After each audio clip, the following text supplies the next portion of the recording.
sizlarni ijozatlaringiz ila barchamiz kutgan, sog'ingan, biz uchun eng qadrli inson bo'lgan siz go'zal ayollarimizning go'zal bayramlarini chiroyli qarsakalaringiz bilan biz boshlaymiz. Assalomu alaykum.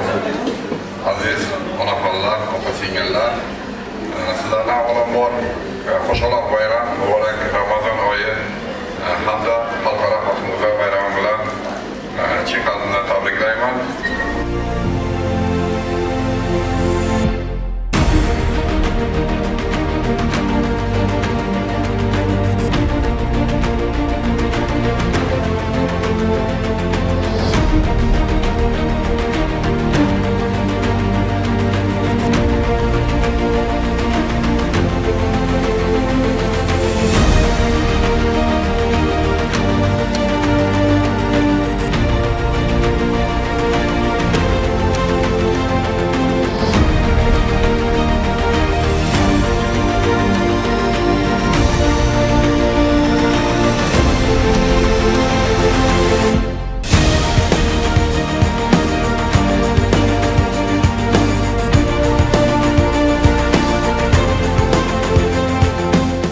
Hurmatli va qadrli onajonlarimiz, go'zal lobar opa-singillarimiz, ayollarimiz, barchangizni 8-mart Xalqaro xotin-qizlar bayrami bilan samimiy muborakbod etamiz. Sizlarga uzoq umr, sog'lik, salomatlik, ishlaringizga rivoj tilaymiz. Yana bir bor bayram muborak bo'lsin.